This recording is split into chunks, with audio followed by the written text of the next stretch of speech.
Hola, hola, buenas tardes. Hola Vanessa, hola Alicia, las primeras en llegar ahí. Hola Meli, ¿cómo andan? Nos estamos preparando para la tercera y última charla. Ya estamos terminando con este ciclo de charlas organizados por el Ministerio y por la Dirección de Primaria. Vamos a esperar a que se unan otras personas. Un ratitito.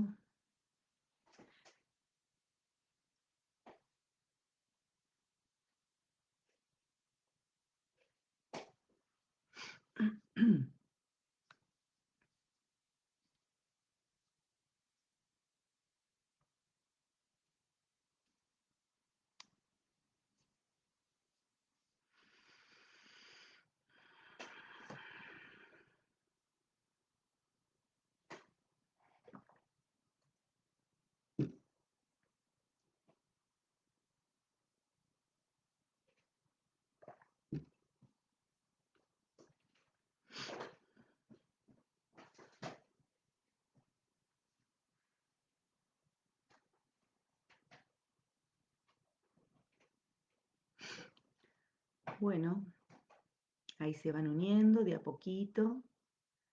Ya son las 4 de la tarde, justita, 4:02, dice aquí mi reloj.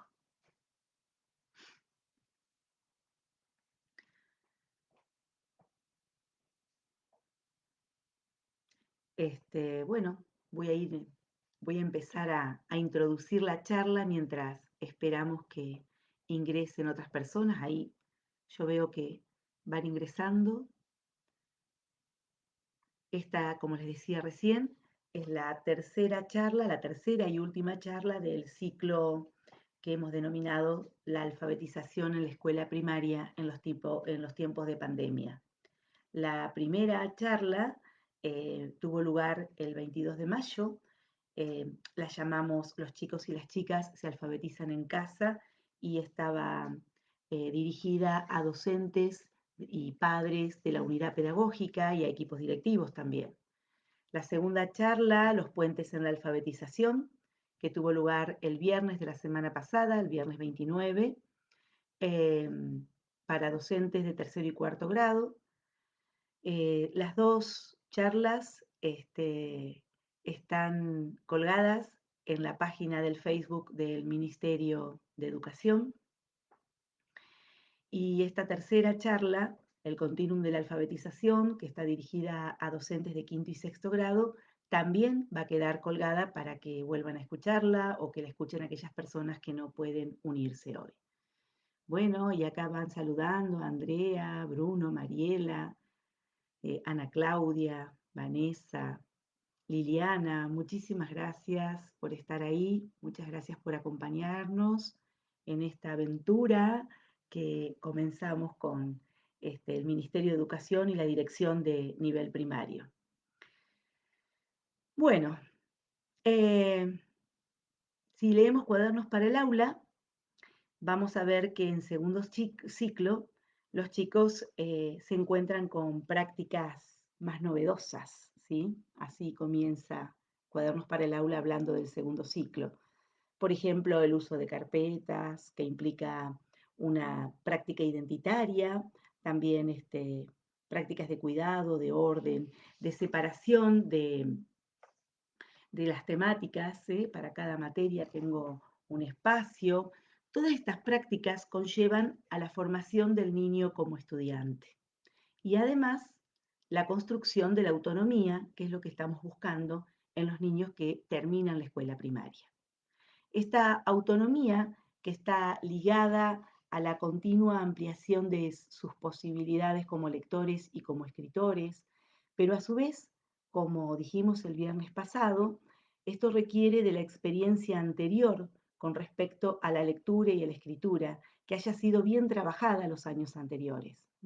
No descuidar ni la unidad pedagógica, ni descuidar el tercero y cuarto grado, para que los niños lleguen a quinto y sexto con las habilidades que necesitan para poder transitar en quinto y sexto.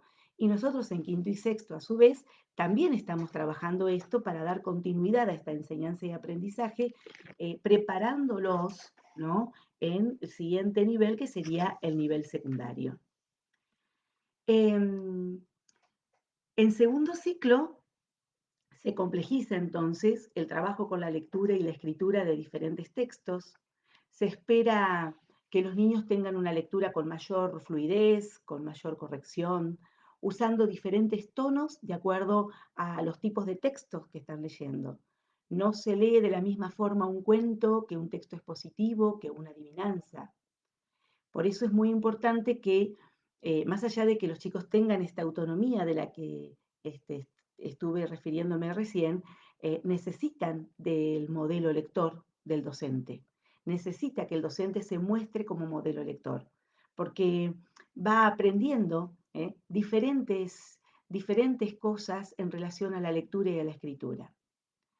Por eso es importante que en esta época de distanciamiento social, los docentes puedan armar algunos videos, audios, leyendo, que los chicos los vean leer, los vean exponer también. Ya voy a hacer referencia a la exposición oral un poquito más adelante.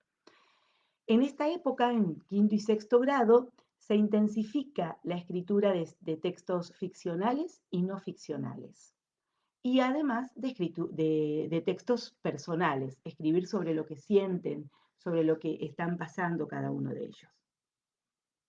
Se trabaja fuertemente en el intercambio de opiniones también, opiniones fundadas, relacionadas con lo que se lee, con lo que se escribe, con lo que se conversa. Se trabaja en la participación de conversaciones sobre diferentes temas, tomando una posición, buscando y expresando justificaciones de esas opiniones. Como docentes debemos ayudarlos a construir mayor confianza y sentido crítico. Y esto en todas las áreas, no solamente en el área de lengua, porque en todas las áreas los niños narran historias, describen, dan sus opiniones, ensayan explicaciones sobre los fenómenos del mundo natural, sobre los sujetos y las sociedades, expresan sus emociones, sus inquietudes, sus preocupaciones. En todas las áreas hablan, escuchan, leen, escriben y se van apropiando de los términos especializados y las formas específicas de describir, de explicar y de argumentar. En segundo ciclo y especialmente en quinto y en sexto grado, complejizamos la oralidad y la escritura, ya que uno de los ejes más importantes de este segundo ciclo es el desarrollo oral y escrito, para que ese proceso alfabetizador iniciado en el primer ciclo continúe y se afiance para garantizar la distribución del conocimiento y la igualdad de posibilidades para todos. Es importante tener en cuenta los saberes que cada niño trae consigo y desde allí tender puentes y acercarse a los nuevos conocimientos, afianzando esto que ya saben. Por lo tanto, debemos ahondar en saberes relacionados en cómo usar la lengua para informarse, para aprender, para expresar ideas y sentimientos, inventar nuevos mundos, aprender a contar y a describir mejor, a explicar, a opinar. En segundo ciclo entonces aparecen algunos textos nuevos. La exposición oral, que ya hablamos algo el viernes pasado porque comienza a aparecer en cuarto grado y se intensifica en quinto y en sexto, y la entrevista, que es un texto nuevo que aparece en quinto y sexto grado. La exposición oral supone la formación del niño como estudiante, por lo tanto, necesita escuchar exposiciones a cargo del docente. Eh, necesita aprender a tomar nota cuáles son de esa exposición del docente, qué es lo más importante, y tomar nota de esa información relevante. Esto permite que desarrollen la práctica de escucha y cada vez más reflexiva a esa escucha. Tenemos que explicar a los niños que para preparar esa exposición oral requiere de momentos de lectura, momentos de escrituras, momentos de preparación. Por ejemplo, vamos a suponer que estamos en el mes de junio, ¿no? Y vamos a trabajar en ciencias sociales con la creación de la bandera. Em, Nosotros proponemos, y en otros encuentros han escuchado que yo les he mostrado este cuadro, ¿no? Eh, Doy el ejemplo con la creación de la bandera, pero recuerden que esto lo podemos hacer con cualquier temática, en ciencias sociales, en ciencias naturales, en el área de lengua, cuando vamos a abordar alguna temática que tengamos que trabajar con textos expositivos. Bien, en la primera columna dice, ¿qué sabemos sobre el tema? O sea, ¿qué saben los chicos? ¿Qué sabemos? Preguntarse a sí mismo sobre la creación de la bandera. ¿Qué hemos visto los años anteriores de este tema? Y allí colocar todas esas ideas que los niños saben en relación con el tema. ¿Qué queremos saber? Si nosotros le preguntamos a los chicos qué quieren saber, y si le preguntamos sobre la Play, seguramente van a querer saber muchas cosas, pero si le preguntamos sobre algo que tenga que ver con la escuela, y capaz que nos dicen que nada. Entonces, siempre tenemos que hacer algún tipo de pregunta, ¿no? Por ejemplo, ¿no les gustaría saber por qué el 2020 es el año de Manuel Belgrano? Podríamos averiguar esto, ¿no? Entonces ponemos acá lo que queremos saber, lo que nosotros les sugerimos y lo que ellos también pueden decir que quieren saber. Luego van a ir apareciendo textos como para conocer esto, ¿no? Como para poder responder a esas preguntas que pusimos en esta segunda columna. Pueden aparecer algunos videos que nos hablen sobre la temática, una exposición oral del docente contando sobre la creación de la bandera o sobre el año de Manuel Belgrano, que aparezca en formato audio o en formato video para que la vean a la seño también conversar, hablar, y si la seño utilizó algún soporte para poder explicarlo. Van a aparecer textos expositivos para poder leerlos. Lo importante es que nosotros vayamos guiándolos.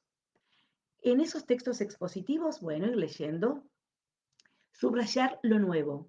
¿Cuál es la información nueva que aparece en este texto? Porque seguramente va a haber cosas que ya las sabíamos de antes. Entonces, lo nuevo lo subrayamos. Y eso nuevo que está en ese texto lo colocamos en la última columna, lo que aprendimos. Cuando la seño expone, le pido que escuchen lo que la seño va a exponer y que vayan anotando esas ideas nuevas que van apareciendo en la exposición de la seño. Y se van colocando en esta tercera columna. También si vemos un video. Y así sucesivamente.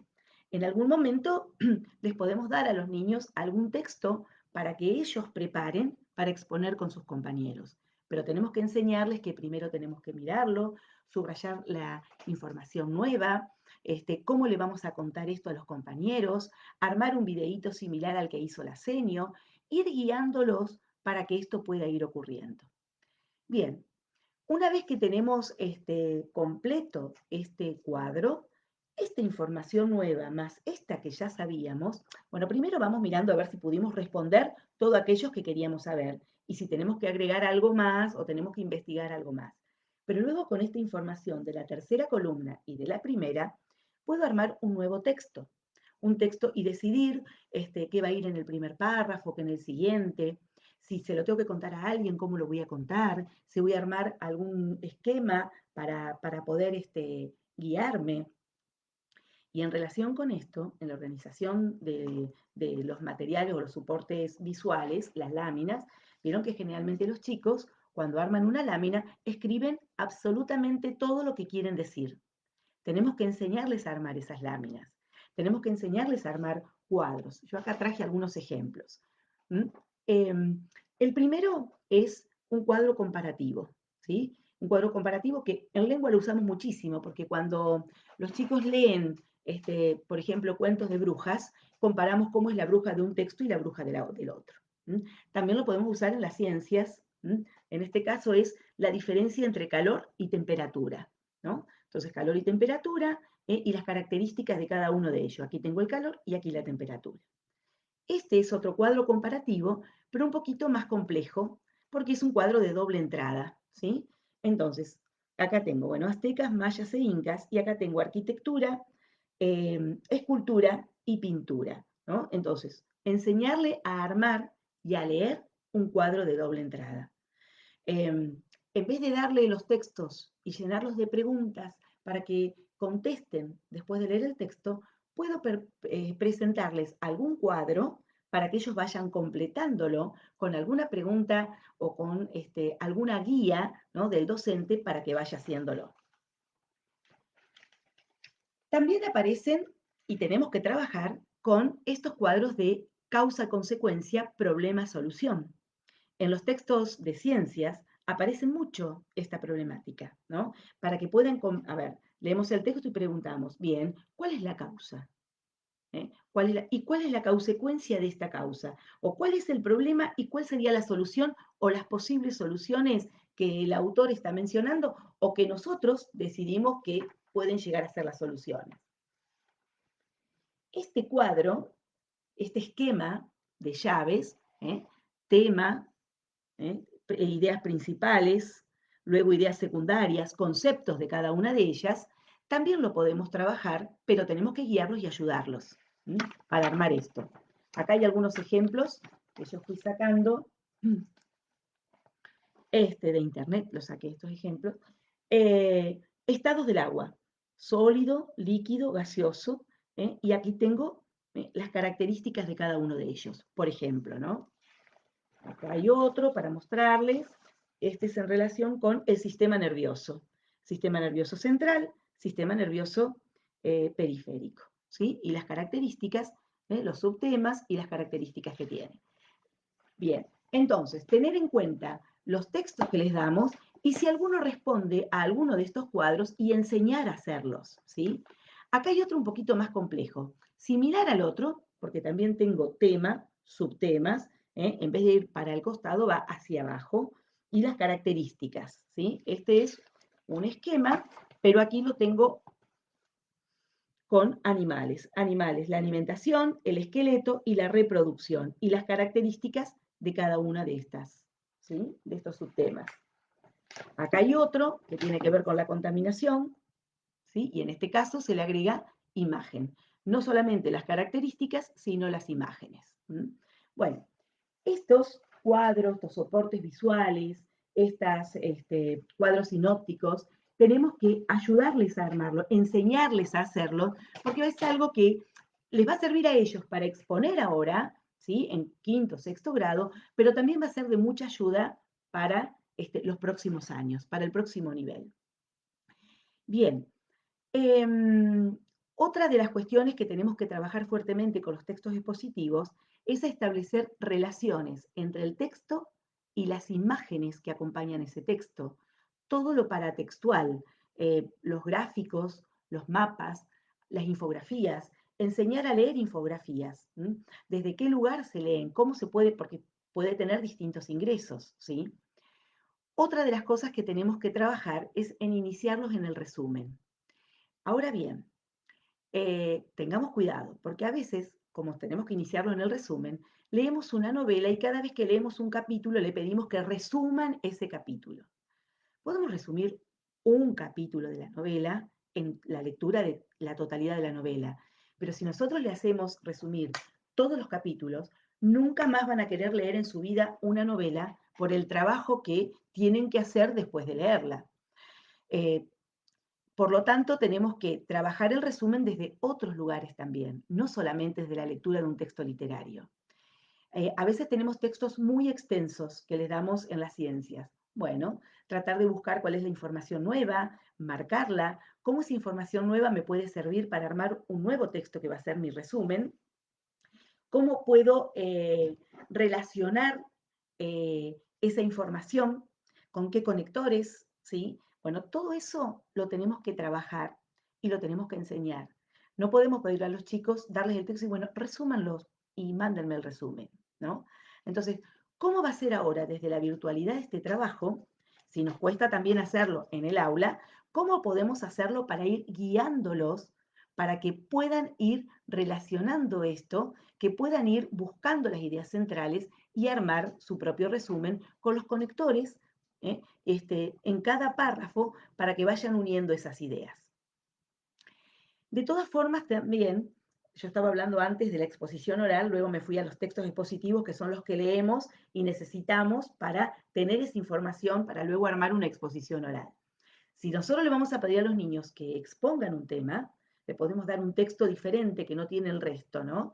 explicarle cómo leerlo, cómo sacar la idea central, cómo armar este soporte visual que los puede ayudar en su exposición, pero tenemos que ir guiándolo en el paso a paso, hasta llegar al momento de que ya tienen todo armado, que tienen que practicar la exposición para luego después enfrentarse, supónganse, a un videíto o a una clase de Zoom en una plataforma que ustedes utilicen para que puedan contarle a sus compañeros qué estuvieron leyendo y qué van a aportar al tema que están trabajando de acuerdo a las lecturas que hicieron. Bien, la entrevista. La entrevista aparece aquí en quinto y sexto grado, pero no para dar el tema, explicar cuáles son las partes de la entrevista y desde la teoría explicar qué es una entrevista, sino que aparece, y voy a leer textualmente lo que dicen los materiales curriculares jurisdiccionales, para profundizar un tema de estudio o de interés general. Requiere de informarse sobre un tema, preparar las preguntas y tomar nota o grabarla y después anotar lo que necesitamos y anotar la información relevante. Entonces, la entrevista como para conocer más sobre un tema. Supónganse, sigo con Manuel Belgrano y la creación de la bandera. Hoy por hoy nosotros vamos a tener un acto totalmente distinto. Ya tuvimos el acto de 25 de mayo, un acto totalmente diferente a los que hemos tenido los años anteriores. Entonces podemos armar una entrevista, entrevistar a los abuelos, a los papás, a los tíos, a los hermanos mayores, cómo han vivido ellos a lo largo de los años los actos escolares, cómo eran los actos escolares en la época de los abuelos, cómo en la época de los papás, cómo en la época de los hermanos mayores, cómo en nuestra época hasta el año pasado y cómo este año en esta situación y en este escenario diferente. Entonces, para esto tenemos que conocer del tema, tenemos que armar las preguntas, qué preguntas vamos a hacer, si las vamos a grabar, porque hoy con el celular y las nuevas tecnologías es mucho más sencillo grabarla que ponernos a tomar nota como hacíamos nosotros cuando íbamos a la escuela, ¿no? Pero después hay que desgrabarla, tenemos que escucharla, tenemos que ir anotando esa información relevante que me está sirviendo para el trabajo que estoy haciendo. Bueno, entrevista, encuestas, esto tenerlo en cuenta para recabar información y para enriquecer lo que estamos trabajando en las ciencias, por ejemplo, o en lengua también. Bien, que se hayan agregado estos nuevos formatos textuales no implica que abandonemos los otros tipos de textos que veníamos trabajando desde primer grado. Entonces, no vamos a dejar de lado los instructivos, ni las descripciones, ni las narraciones, ¿no? Y en relación con los instructivos, les quiero contar que en la plataforma del Ministerio, en el sitio del Ministerio donde están las propuestas de primaria, hay una propuesta sobre instructivos para segundo ciclo, que no es una propuesta acabada, porque en realidad lo que tiene de bueno esa propuesta es que se trabaja con lo que estamos viviendo hoy por hoy en la casa, ¿no? Los niños dentro de la casa, preguntar en la casa, buscar, hacer encuesta también. Eh, y como la mayoría de los textos que aparecen ahí están todos escritos en infinitivo, entonces faltaría ampliar esa propuesta con el imperativo en segunda persona singular y en segunda persona plural, por ejemplo, como para hacerla más rica. Es una propuesta que se puede resignificar para seguir trabajándola. Y en relación con la narración, es un texto que se aborda desde primer ciclo, con todos los niveles de complejidad creciente año a año hasta llegar a quinto y sexto grado. Vamos a seguir trabajando en quinto y sexto grado con renarraciones de historias leídas, de historias escuchadas, de historias presentes en películas o programas de televisión. Hoy por hoy estamos trabajando mucho con audiovisuales. Entonces, podemos mirar algún video, alguna película, y luego pedir que renarren alguna parte o la historia completa que necesitamos para realizar determinados trabajos, ¿no? Bien, en segundo ciclo, los chicos y las chicas ya escriben en forma autónoma, textos que pueden ser comprendidos por ellos y por otros. Sin embargo, deben seguir aprendiendo a escribir textos más demandantes en relación con la extensión, con las características propias del género, con los temas que se van abordando, con los recursos que se ponen en juego. Para la escritura de invención es importante que los chicos lean mucho para luego poder escribir textos inventados por ellos. Vamos a suponer que le estamos pidiendo que escriban un texto de ciencia ficción, un cuento de ciencia ficción sobre extraterrestres. Si los chicos no han leído otros cuentos, novelas o no han visto películas donde se aborde esta temática, entonces la imaginación no va a ser la misma, ¿sí? Eh, podemos proponer, darles un link para que miren una película, por ejemplo, acercarles algunos cuentos, algunos textos, y luego vamos a ver que cuando les pidamos esas escrituras de creación, van a ser más ricas, más significativas, se va a ver más la imaginación de los chicos. La consigna de escritura. Tenemos que tener en cuenta que esa consigna que nosotros escribamos para darle a los chicos tiene que permitir que los niños reflexionen acerca de para qué se va a escribir, para quién se va a escribir, quién escribe y qué temas son necesarios incluir en este texto, ¿no? Y de qué modo voy a incluir esos temas.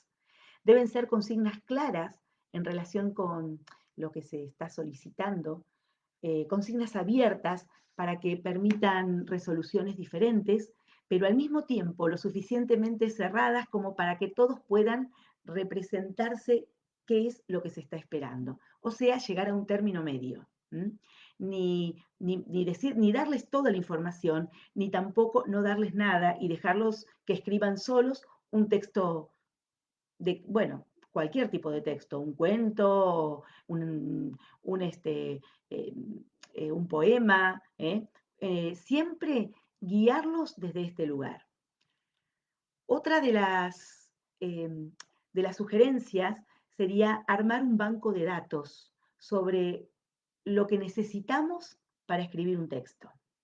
Nosotros para escribir un cuento necesitamos personajes, lugares, tiempo, ¿sí?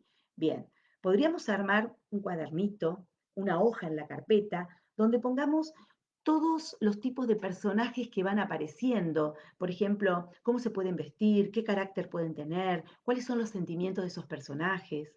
Otra hoja donde pongamos lugares, lugares donde pueden ocurrir estos hechos, en un pueblo, en un país, con qué paisajes, cuál va a ser el clima, en un tiempo, en qué tiempo va a transcurrir la narración, hace mucho, mucho tiempo atrás, en un tiempo más cercano, en una noche, de día, en una estación del año.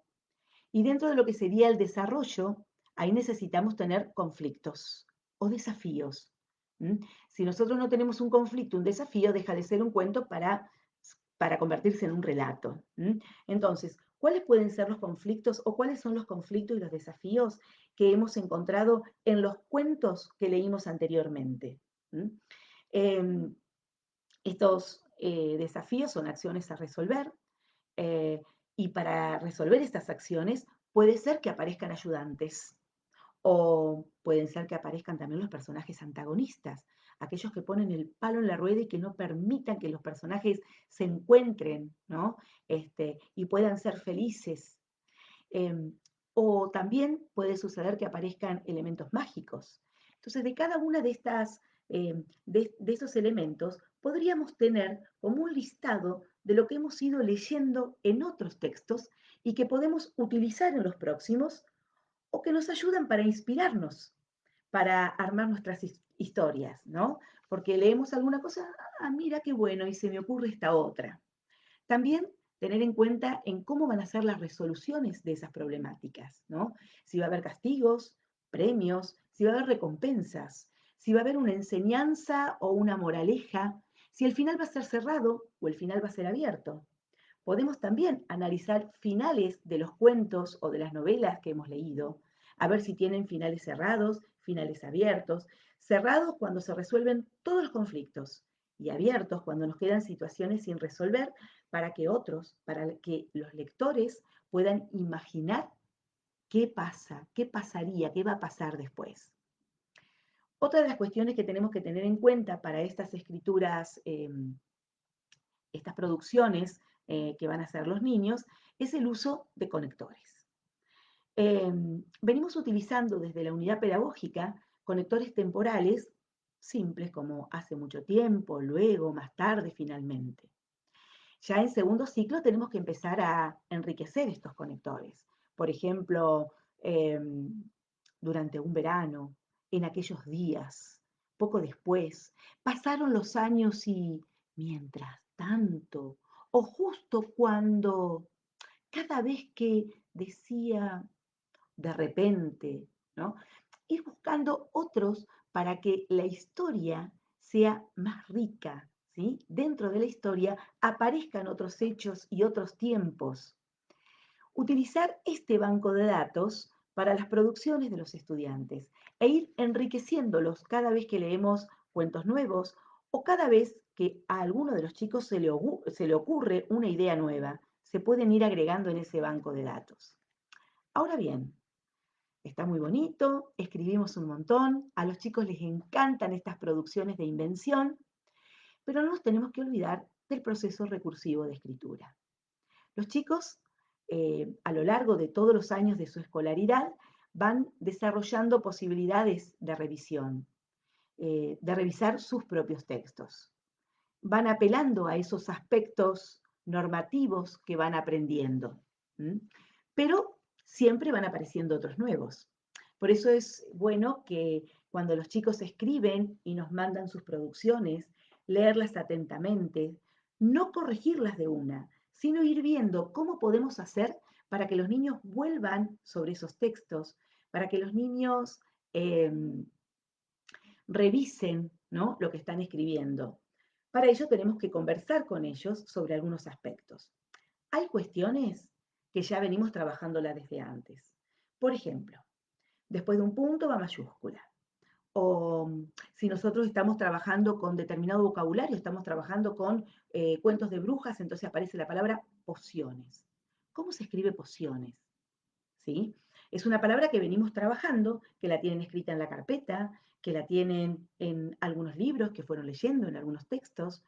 Entonces, podemos trabajar con, con algunas marquitas, ¿no?, que ya acordamos. Supónganse, si tengo la palabra poción mal escrita, le hago un círculo y saben que si esa palabra tiene un círculo, tengo que ir, mirar en la carpeta, en los libros, cómo se escribía esa palabra y corregírmela. Si yo tengo en un renglón una crucecita, significa que por ahí me está faltando una mayúscula o algo me está faltando. Algún código, para que ellos empiecen a mirar estas cosas, porque nosotros vamos a reflexionar con ellos sobre otras nuevas que van apareciendo, ¿no? Bien, por ejemplo, el trabajo con la reformulación de oraciones, debemos ayudarlos a que vayan corrigiendo y que vayan reescribiendo esos textos. ¿Cómo hacer estas revisiones desde la virtualidad? Bueno, con esto que les decía recién de algún código común, realizarle algunas preguntas para que ellos puedan ir respondiendo. Supongamos que eh, escribieron un texto muy breve o una oración muy breve o vieron que a veces los chicos piensan lo que quieren escribir, pero cuando lo escriben lo tienen tan internalizado que no lo escriben, que no lo explican todo. Entonces a veces cuando los lectores leen esos textos que ellos escribieron, les falta información, ¿no? Y entonces el docente puede hacer esas preguntas para ayudarlos a agregar esa información y no agregársela, ¿no? Ayudarlos a organizar las ideas dentro del texto. A veces tienen las ideas desordenadas, ¿no? Y algo que se está diciendo al principio, luego se agrega información al final y es necesario que esté toda la información junta en un primer párrafo. Ayudarlos a mirar, a revisar, a reescribir. Hacer comentarios a través de audios o si tengo niños que no están recibiendo las tareas por audio, sino en formato papel, hacer una escritura, ¿sí?, muy pautada, donde les estemos solicitando qué cosas tienen que mirar, qué cosas tienen que revisar para reescribir el texto y volver a mandarlos. Bien, en cuanto a los géneros discursivos no abordados aún, vamos a suponer, ¿no?, que les vamos a pedir que a partir de ahora, en todos los cuentos que ellos escriban, aparezcan diálogos de los personajes dentro de la narración. Es importante que el docente se ponga aquí como modelo, ¿no? Y como no estamos en la presencialidad para que se haga una escritura colectiva en el pizarrón y que el docente vaya explicando, es importante que el docente lo pueda explicar, dar ejemplos, contarlo desde la oralidad o desde la escritura, darles ejemplos para que los chicos se den cuenta cómo se usan los dos puntos, los guiones de diálogos, los guiones aclaratorios. Bien, otra de las cuestiones que tenemos que trabajar en esto de las revisiones, el ida y vuelta, de las revisiones de los niños, puede ser trabajando también con protocolos, ¿no? Podemos tomar fragmentos de escrituras de los niños, eh, transcribirlos, mandárselos y pedirles que los miren, que los lean y que revisen esas escrituras a ver qué observan ellos. Y luego, si tenemos una clase por una plataforma, donde nos juntamos con los chicos, poder conversar sobre lo que cada uno vio, y si no, cada niño le va a ir dando a la docente aquellas devoluciones y aquellas correcciones que le haría a ese texto que está revisando. Luego es importante que si tenemos que sistematizar algunas de estas problemáticas, lo vayamos haciendo a través de esta construcción que hacemos con los niños. Por ejemplo, la construcción de alguna regla ortográfica, porque a veces se van presentando algunos errores que tienen que ver con alguna regla ortográfica que tenemos que trabajar y que tenemos que prestar atención. Bien, y como para ir cerrando esta parte de escritura y de producción de los niños, les cuento que en la plataforma educativa del Ministerio de Educación, en Estudiar Cuidándonos, van a encontrar una propuesta que se llama Un Mundo Imaginario, ¿no? Y ahí se trabaja con la escritura, con la imaginación, se trabaja con las descripciones, con lecturas opcionales que sirven para alimentar la imaginación, y si no podemos leer, salteamos esas actividades y seguimos con las actividades de escritura, algunas palabras y conceptos nuevos que se van agregando. Les digo para que las puedan mirar, si les sirven para utilizarlas, y si no, para sacar ideas y armar sus propias propuestas.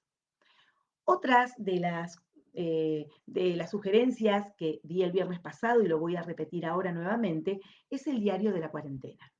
Es importante que los niños puedan escribir textos personales, textos que no necesariamente tienen que leer otros. Si ellos quieren compartirlos, pueden leerlos, pero podemos pedirles que en ese cuadernito, en ese diario de la cuarentena, ellos vayan escribiendo, no sé, percepciones, sentimientos, cosas que les gustaría hacer cuando vuelvan a la escuela con sus compañeros, lo que están extrañando ahora, las dificultades que están teniendo, ¿no? Entonces, está bueno como sugerencia para poder implementarlo. Sé que algunas docentes de tercero y cuarto grado empezaron a hacerlo, me llegaron algunos comentarios que empezaron a trabajarlo. Bien, más allá de que los niños y las niñas ya pueden leer por sí mismos, los docentes seguimos siendo modelos lectores, mostrándonos como modelos lectores, como lector entusiasta, que ponemos en juego toda nuestra pasión cuando leemos un texto, que transmitimos sentimiento y, con la voz, con los ritmos de lectura, con los silencios. Compartir textos cada vez más complejos con los niños y necesitamos del docente que se los lea. Eh, Darles ese desafío como lectores, ese desafío a la inteligencia y a la imaginación de los niños, ¿no? Crear situaciones que impliquen compartir lo que leemos, compartir las emociones que nos causan estas lecturas, las opiniones, los comentarios que puedan hacer los niños. A través de alguna clase virtual o a través de WhatsApp o por escrito le podemos pedir que después de leer determinados textos, que nos digan a ver qué sintieron. Como no estamos en clase para hacer la conversación literaria que siempre hacemos, es importante que ellos puedan leer y contarnos esas percepciones que ellos tuvieron al momento de leer esos textos. Desde la virtualidad no podemos armar mesas de libros como armábamos en la escuela. Sin embargo, podemos seleccionar algunos libros, mostrarles las tapas, leerles las contratapas, entusiasmarlos con esta lectura. Podemos buscar libros en las bibliotecas de las escuelas Hoy ya podemos salir, entrar a la escuela, buscar libros en las bibliotecas del aula, traerlos a casa, mostrárselos y luego, si ellos eligen alguno, acercárselos por un cadete o pedirle a los papás que pasen a buscarlo por algún lugar o acercárselos a algún lugar para que puedan también tener algún tipo de lectura extensiva, algún tipo de contacto, ¿no?, con el texto. También podemos trabajar desde las bibliotecas virtuales.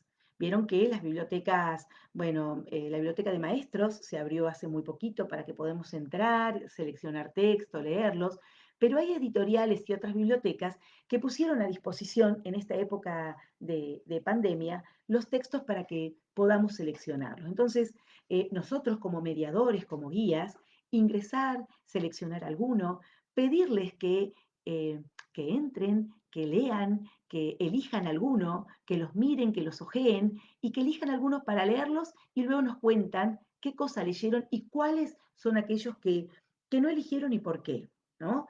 Esto como para ayudarlos, ¿sí?, a que vayan mirando los textos, que los ojeen, que los seleccionen, que puedan dar sus opiniones.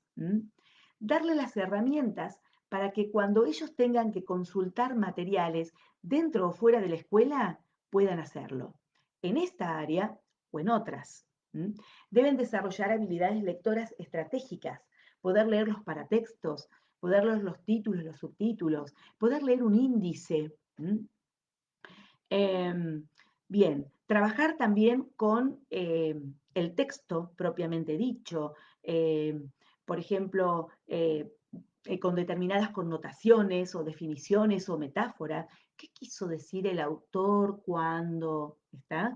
Y ponerle algunas metáforas para que ellos vuelvan al texto, tengan que buscarle el sentido y tengan que explicarlo con sus palabras. La literatura incita a la reflexión, amplía la mirada, nos sumerge en otras maneras de pensar, de sentir, de decir, expande las posibilidades sobre las formas de ver y de contar la realidad. Nos permite detenernos en algunas palabras, nos sumerge en paisajes, en tiempos a los que no accedemos por experiencia propia. Desde nuestro hogar podemos estar en otros lugares al mismo tiempo. La literatura es un trampolín para la lectura de cualquier tipo de texto, de cualquier género discursivo. La lectura literaria es más compleja por la cantidad de recursos que tiene. Entonces, si somos buenos lectores de literatura, vamos a ser buenos lectores de otros tipos de textos, de otros géneros discursivos. Debemos profundizar la formación de los niños como lectores. Por eso es muy importante que tengamos en cuenta la lectura extensiva.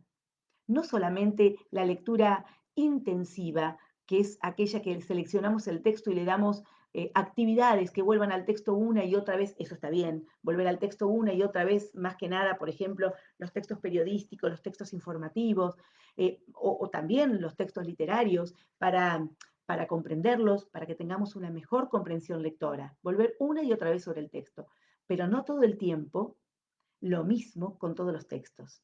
Podemos presentarle otros textos. Es necesario que les presentemos otros textos, que ellos tengan una lectura por placer, por el solo hecho de que me encantó este texto, me gustó este autor y quiero seguir leyendo otros cuentos, otras poesías de este autor que estuvimos trabajando con la seño, con mis compañeros en estas propuestas didácticas.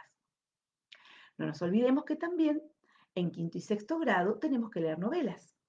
¿Cómo hacemos para leer novelas cuando estamos a la distancia? Cuando, bueno, ustedes vieron que para leer con todo teníamos algunas propuestas de leer, primero lee la seño, ¿sí?, lee el docente, la docente, y los chicos escuchan, después compartimos la misma novela y después cada cual elige la suya. Bien, no estamos en el aula, no tenemos toda la cantidad de libros que nos encantaría desplegar sobre una mesa y seleccionar, pero sí podemos seleccionar una novela y poner un día a la semana, voy a decir viernes porque hoy es viernes, para hacerles una entrega, para leerles un capítulo. Todos los viernes la seño le lee un capítulo y luego les damos algún tipo de actividad para recuperar la información. Por ejemplo, Nosotros en el aula trabajamos mucho con la galería de personajes. No vamos a armar láminas que vamos a empapelar la casa completa, pero podemos armar una galería de personajes en la carpeta. Una hoja para cada uno de los personajes. Y cada vez que la seño me va enviando un capítulo nuevo y lo escucho, tomo nota de cuáles son las características nuevas de este personaje. Y voy armando en mi carpeta esa galería de personajes. También le podemos dar un cuadro para que vayan completando en ese cuadro alguna información importante. Porque si es una novela que tiene muchas fechas, muchos lugares, por ahí necesitamos armar una línea de tiempo para ir ubicándonos cronológicamente a medida que vaya avanzando la historia. Bien, luego podemos darle a algún alumno un capítulo para que lo prepare en la semana y que el lector, el que mande la lectura del capítulo, sea ese alumno, ¿no? Ir guiándolo cada tanto en la semana y decir, bueno, ya pudiste preparar el capítulo para leerle a tus compañeros. Tenemos que asegurarnos que la lectura sea una lectura fluida, correcta, para que los chicos que no tienen el texto puedan escucharlo y entenderlo y hacer las actividades. Bien, elijamos siempre textos potentes, de calidad literaria, con ambición estética, que impliquen desafíos de lectura, ¿m? Para enriquecer justamente esta lectura de los chicos, esto que tenemos que ir trabajando y que tienen que ir avanzando en lecturas más complejas. Muy bien, y ustedes dirán, sobre reflexión de la lengua no me va a decir nada.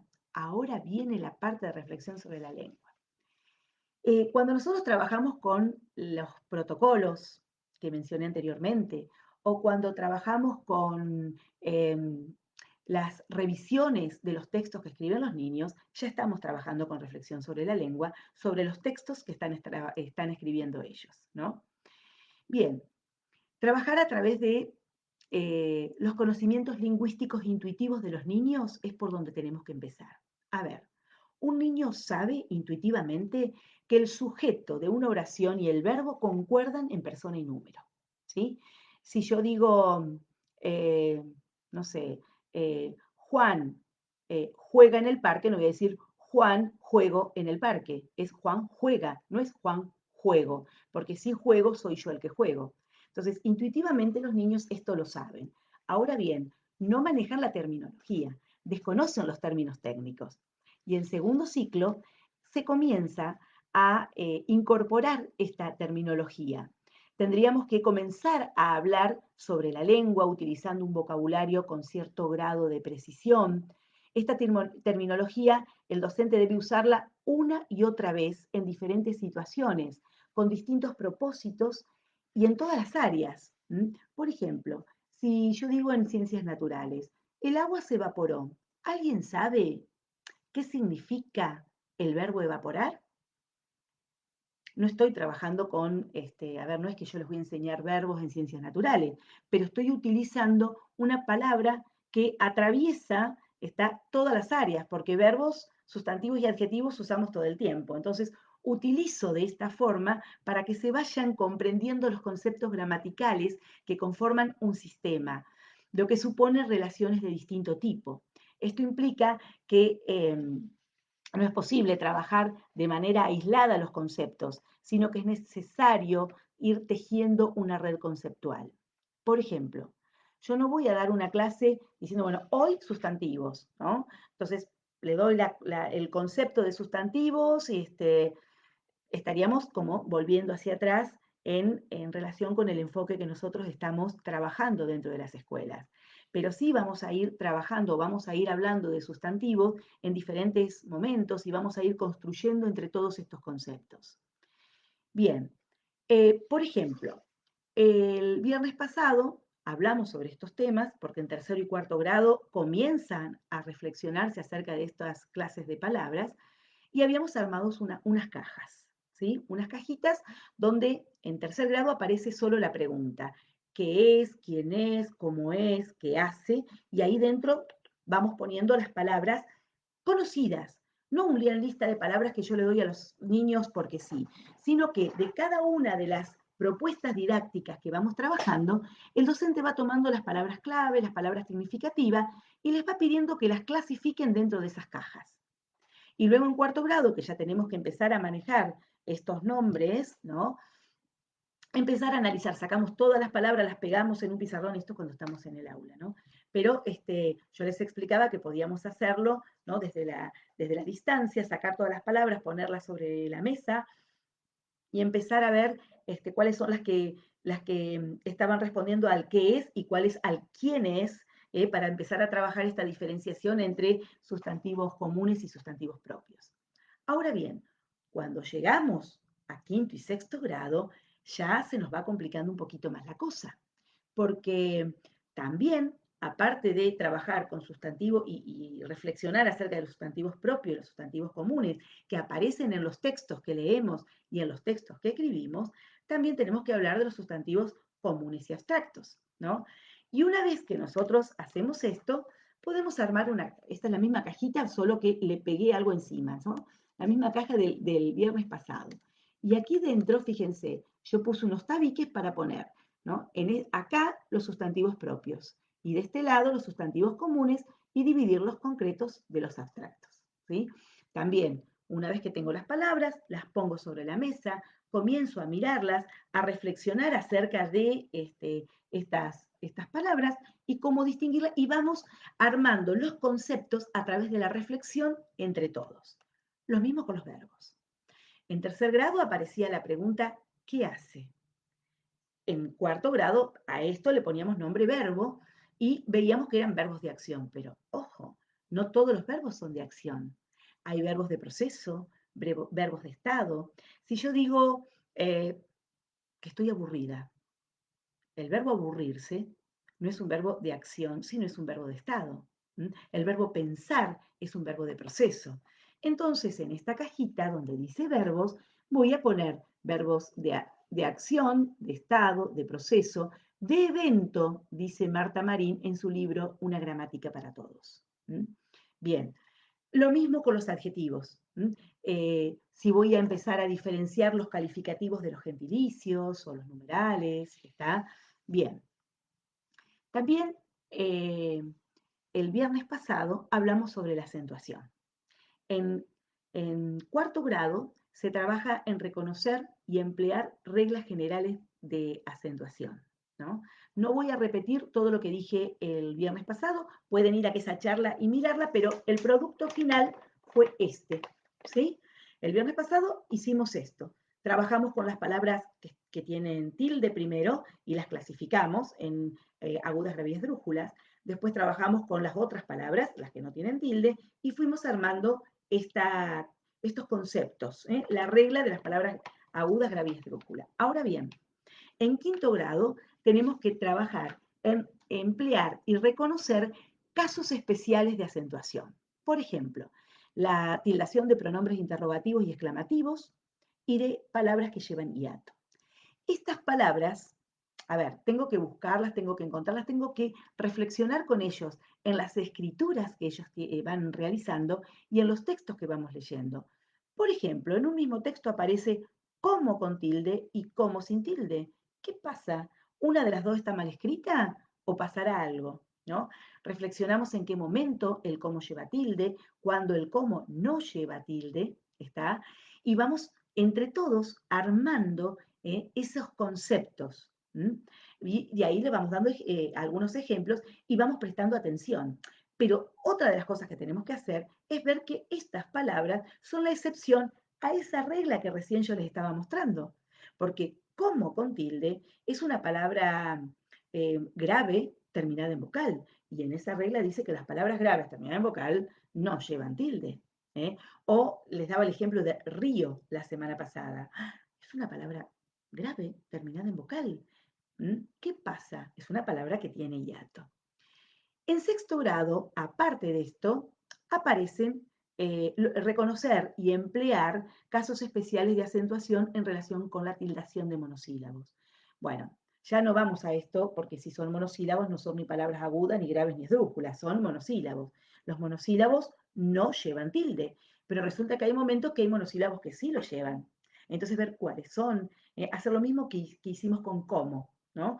Si yo tengo un D con tilde y un D sin tilde en un texto, ¿qué pasa? ¿Hay un error acá? ¿Por qué? Y desde allí empezar a reflexionar y prestar atención a aquellas palabras, a aquellos monosílabos que van apareciendo en los distintos textos. Bien, puedo trabajar con esta propuesta que yo conté para tercero y cuarto grado y clasificar las palabras en agudas, graves y esdrújulas en quinto y sexto grado. Sí, puedo tomar la idea, ¿sí? Y reformularla para quinto y sexto grado. Siempre con palabras conocidas, con palabras clave de los diferentes textos. Pueden ser palabras claves del área de lengua, de las propuestas de lengua, pero también palabras que hemos trabajado en matemática, en ciencias naturales, en sociales, en educación física, en artes visuales, en música, ¿sí? Bien, siempre problematizar desde los textos leídos o escritos por los estudiantes, no se olviden de eso. Bien, ya estamos llegando al final. Y para sintetizar e ir cerrando, quería decirles que los niños de quinto y sexto grado deberían poder reconocer diferentes tipos de textos, trabajar en esto fuertemente. Tienen que poder extraer ideas centrales de los textos que están leyendo o que están escuchando, y para eso tenemos que trabajarlo mucho en todas las propuestas y en todas las áreas. Al escribir, tienen que poder dividir sus textos en párrafos y reconocer que cada idea va en un párrafo diferente.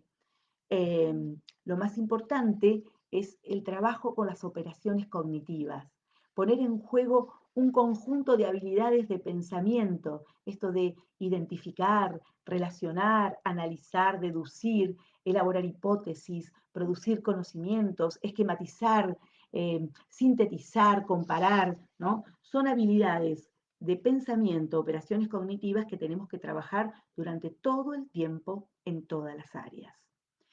Recordemos que esto que estoy diciendo es transversal a todas las áreas, no es exclusivo del área de lengua. También tenemos que pensar en qué tipo de preguntas le vamos a hacer a nuestros alumnos. Realizar preguntas problematizadoras sobre conceptos que estén trabajando. Recordar que no todas las preguntas tienen que ser literales, tienen que haber preguntas inferenciales, preguntas críticas, que les permita a los niños ir leyendo entre líneas, ir relacionando este texto con otros textos, ir relacionando esto que estoy leyendo con mis conocimientos previos. Los conceptos los podemos encontrar en cualquier lado. Si los chicos no recuerdan cuál es la definición de sustantivo, adjetivo y verbo, lo pueden encontrar en cualquier parte si se lo requieren en algún momento. Un concepto se aprende y muchas veces se olvida rápidamente. Los chicos lo aprenden de memoria para un momento que la seño me va a tomar una evaluación y lo tengo que aprender porque lo tengo que escribir o la seño me lo pregunta, pero luego se lo olvidan.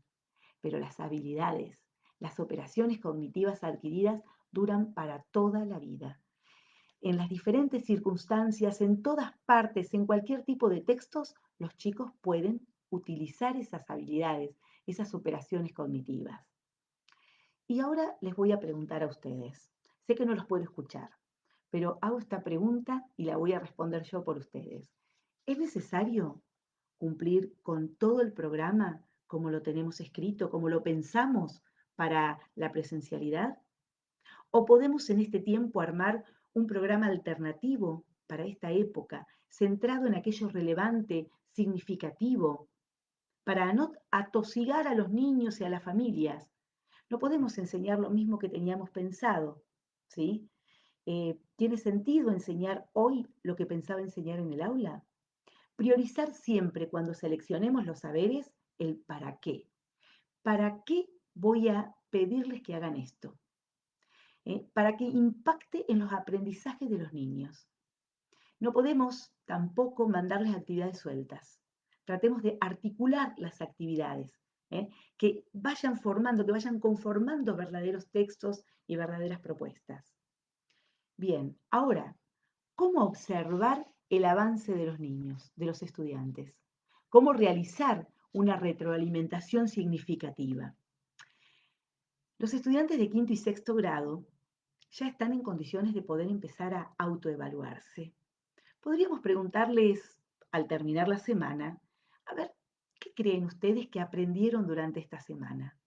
Y pedirles que escriban una palabra, una oración, un breve texto o que nos graben un mensaje y que nos lo hagan llegar. ¿Qué piensan ellos que aprendieron durante esta semana? ¿Mm? Ir evidenciando esto, ¿no? Ir haciendo que nosotros como docentes vayamos viéndolo y que ellos lo vayan percibiendo, que vean que van avanzando. Valorar esos avances, esos logros, ir felicitándolos a medida que van avanzando y luego, desde lo que nosotros vemos que aún les falta, empezar a trabajar desde ahí con alguna propuesta que los ayudemos, ¿sí?, a avanzar en esto que estamos necesitando. También es importante los vínculos con la familia, el comunicarle a la familia qué estamos haciendo, cómo hacemos el seguimiento, darles pistas de lo que estamos haciendo. ¿M?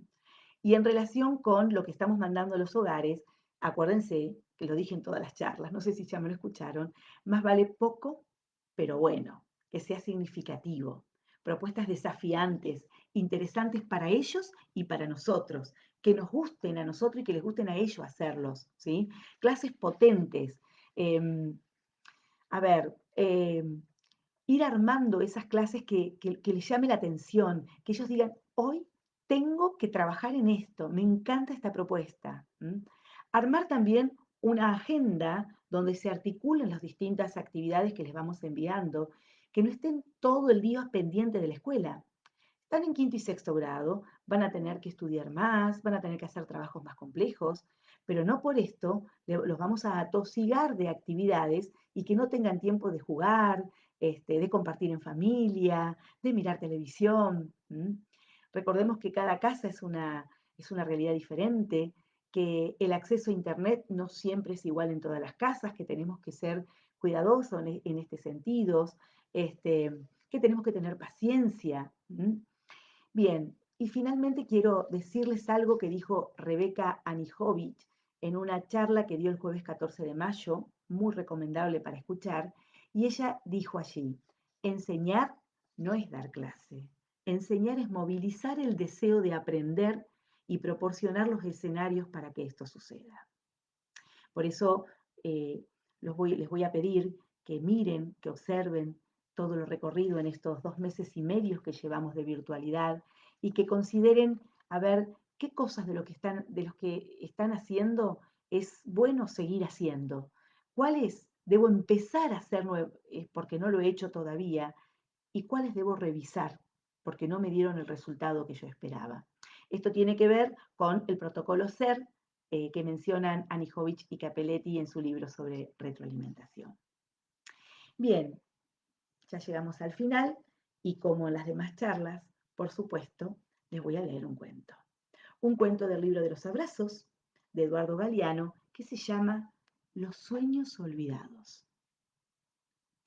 Elena soñó que dejaba los sueños olvidados en una isla. Claribel Alegría recogía los sueños, los ataba con una cinta y los guardaba bien guardados. Pero los niños de la casa descubrían el escondite y querían ponerse los sueños de Elena. Y Claribel, enojada, les decía, eso no se toca. Entonces Claribel llamaba a Elena por teléfono y le preguntaba, ¿qué hago con tus sueños? ¿Qué hacemos nosotros con nuestros sueños? ¿Qué hacen nuestros niños con sus sueños? ¿Los atamos y los guardamos o dejamos que se conviertan en realidad? Que los sueños y las fantasías de los niños se plasmen en sus escrituras, en sus lecturas, en las expresiones diversas que ellos van teniendo. Muchas gracias por estar del otro lado. Gracias por acompañarnos en todas las charlas. Gracias a los docentes de todas partes de la provincia, del norte, del sur, del este, del oeste, del centro, que nos fueron acompañando en todas las charlas, a los equipos directivos, a los coordinadores, que fueron los que empezaron a difundir esto, nos ayudaron a difundir las charlas, a docentes de otras provincias, que también nos fueron acompañando, a padres, a familias de nuestros estudiantes preocupados por la educación de sus niños y sus niñas, al Ministerio de Educación de la provincia, y a la Dirección de Educación Primaria que nos permitió llegar a través de este medio y estar con ustedes. Los invito a que, si quieren volver a escuchar estas charlas, entren al sitio oficial del Ministerio de Educación de la provincia de La Pampa, allí quedan colgadas. Y en la plataforma educativa del sitio Estudiar Cuidándonos van a encontrar un montón de propuestas de todas las áreas, no solamente del área de lengua, que les puede servir a ustedes para llevarlas adelante o simplemente para que les dé una idea de cómo trabajar en esta época y en estos tiempos difíciles.